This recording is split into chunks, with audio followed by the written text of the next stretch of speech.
Ladies and gentlemen, the Secretary General of the United Nations.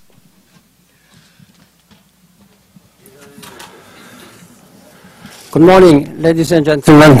It's a great pleasure to see you again.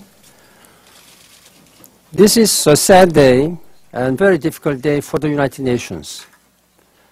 As you know, militants attacked the UN guest house in Kabul early this morning. At least 25 UN staff members were there, including 17 women and men of the UNDP election team. 5 staff have been killed and 9 wounded, according to our latest information. I want to extend my deepest condolences to the families and to our UN family. I have just spoken to my special representative Kai Eide and conveyed my condolences, and I really wanted to be with them at this very difficult and sad day.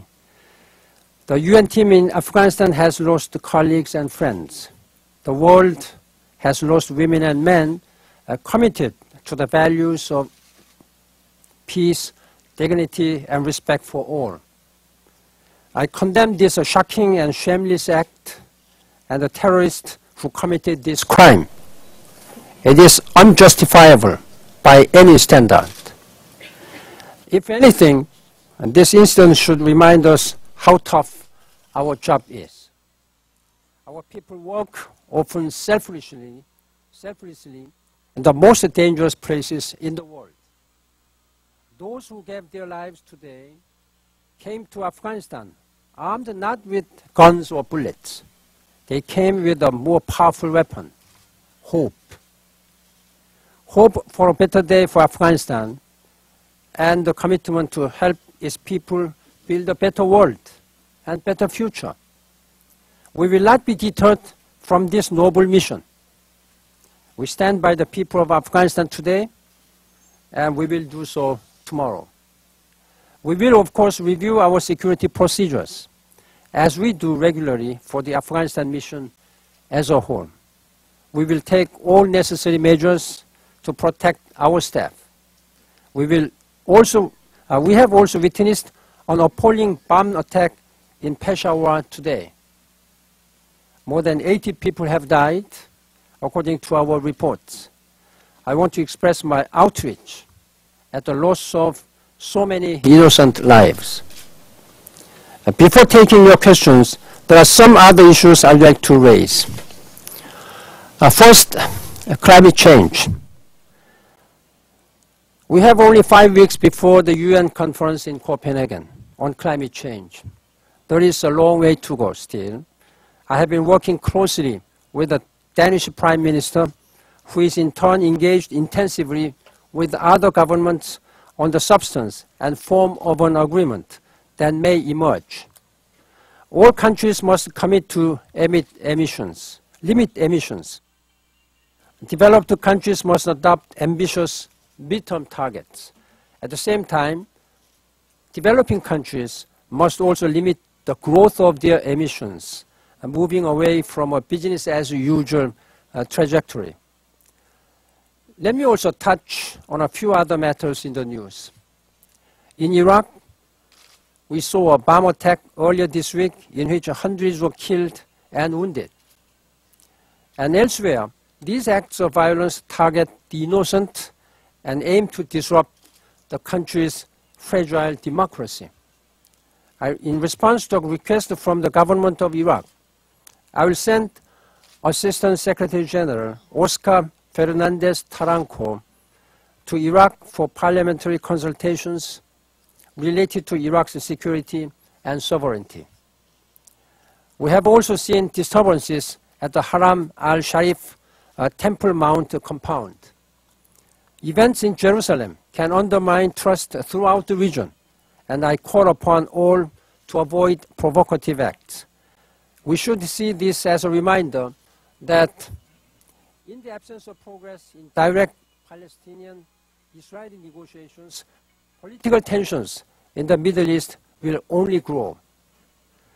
The Human Rights Council has now referred the Goldstone report to the General Assembly, which will consider its findings and recommendations. I look forward to its decision. I have called repeatedly on both the Israeli government and Palestinians to carry out full, independent, credible investigations.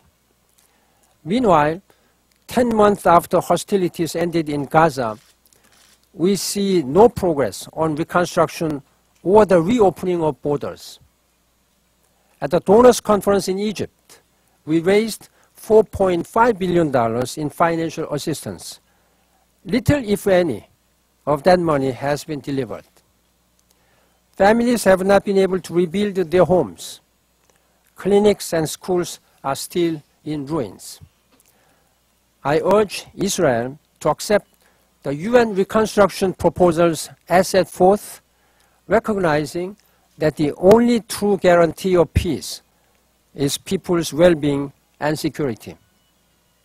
On Iran, the inspection of the new Iranian enrichment site in Qom, conducted by the International Atomic Energy Agency this week, is a positive step. Meeting with President Ahmadinejad in September, I urged Tehran to take this step and cooperate fully with the IAEA on all outstanding issues. I also welcome the draft agreement circulated by the IAEA related to the supply of fuel for the Tehran research reactor. Agreement would constitute an important confidence-building measure and could set the stage for further advances in the negotiations between Iran and the EU 3+3. Let me close where we began on Afghanistan again. As you know, the second round of presidential elections, is scheduled for November 7th. No one underestimates the difficulties, especially in the aftermath of today's attack. At this point, I would simply say that all operational preparations are being put in place to minimize fraud. If the first round showed anything, it was that fraud does not win. It merely undermines the legitimacy of the results. Once again, I urge Mr. Abdullah and Mr. Karzai to uphold the law and constitutions, to encourage the participation of Afghan people, and after the vote, to work to unify the country around an agenda for progress. The United Nations is committed to doing all it can to support the Afghan people as they once again cast their ballots and shape the destiny of their country. Thank you very much.